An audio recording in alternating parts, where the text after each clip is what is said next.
So Monday, May 29th, we got up early, but not really early for us since we're still a bit jet lagged. Headed to our first event of the Rotary Convention, the Big West Breakfast. We used Didi app or Didi app to get there, a local version of Uber.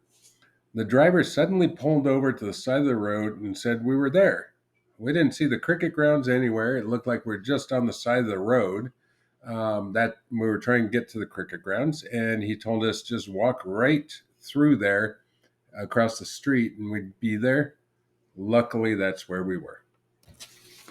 So we found the cricket grounds and we arrived. There was a security guard checking to make sure people were really supposed to be there. He had two black eyes. Not sure what would happen to him. Must have had a good weekend. There was a lot of people there. And we made our way upstairs. We discovered that the coffee cups in Australia are small. This was across Australia. That just was our first experience with it. You need 4 to 5 of theirs to make one of what we are used to. So we were drinking a lot of cups of coffee.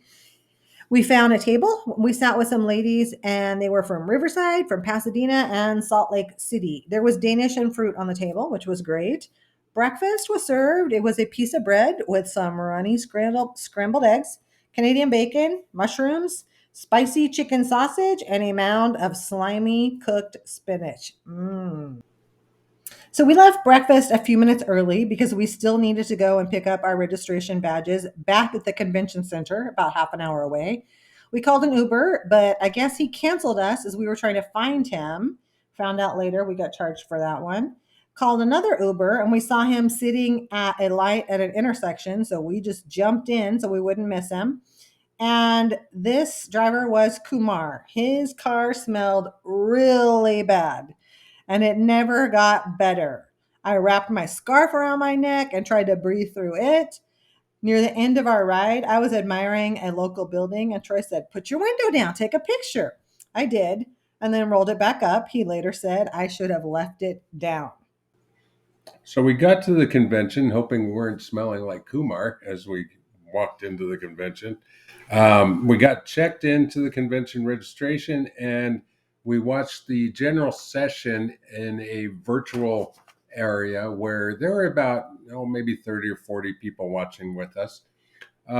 Wasn't as exciting as watching it in person, but it was in the House of Friendship, which was the vendor hall.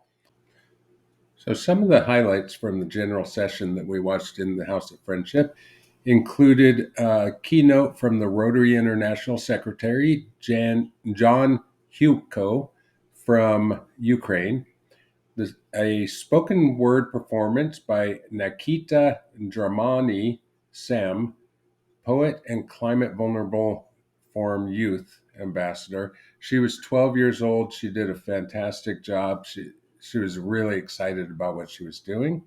And then there was a keynote address by Nobel laureate Lima Gabowi. So we got lunch at some food trucks that were there at the convention center and then headed out for our afternoon and evening tour of Phillip Island. The tour group was Oceana, and they drove us first to a place called Moonlight Animal Rescue. This was a really cool place to visit. We saw wombats, never seen them before. They're a chunky animal. And according to Sam, our tour guide, they have an armored plate down their back. So if a car hits these on the road, it's so solid that it wrecks the car. And he said their poop is square. Seems unlikely, but I later Googled it and found out it is true. It was like a bigger version of Boy Boy, just a big, chunky baby. It looks soft, but we didn't touch them because they bite.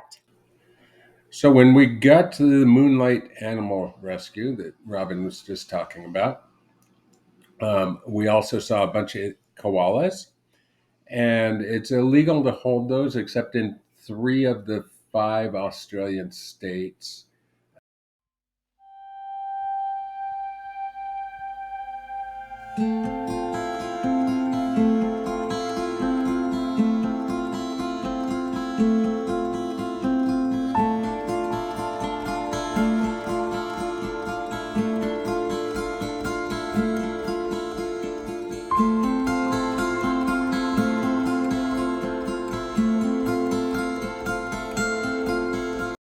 we also saw a black emu that the guide was asking if anyone wanted to feed it, and Robin was the only one to step up and say she wanted to. So he said it would peck your hand, and then he ended up putting the Like, food on a what'd she post. give me? And Robin put her fingers on the food so that the emu thought she was feeding it.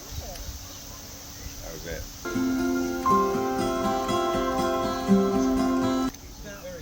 And since I still had all 10 fingers, the highlight of the visit was the next stop. We got to feed the wallabies and the kangaroos. They were not enclosed in a pen. They would just walk up to you or hop up to you, and we had some food that the guy had.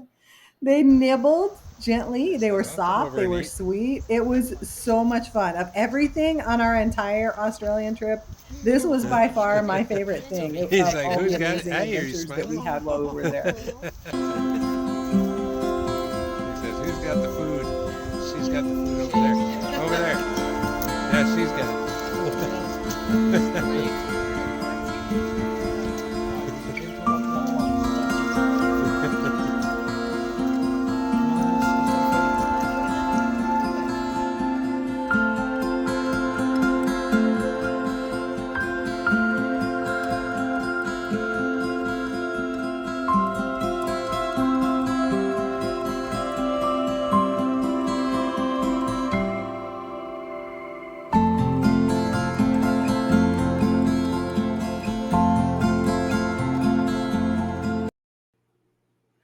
So after we counted all our fingers and toes, we got back in the bus and headed out to the penguin parade, which was on Phillips Island. And on the way to the island, the guide was telling us that there at the bridge, the foxes used to cross the bridge and go and eat the penguins. So now they put cameras up to where they actually have someone who watches to see if any foxes come onto the island, so that they won't come back and forth and get the penguins.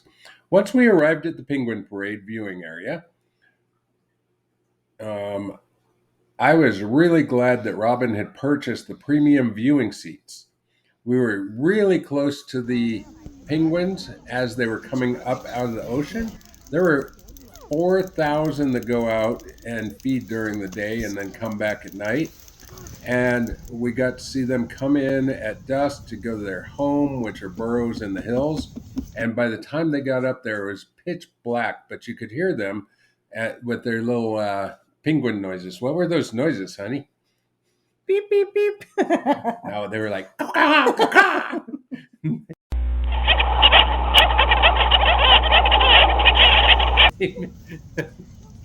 They ran along the paths and went up into the hills. That was a fantastic evening. We would highly recommend this if you ever get the chance to go.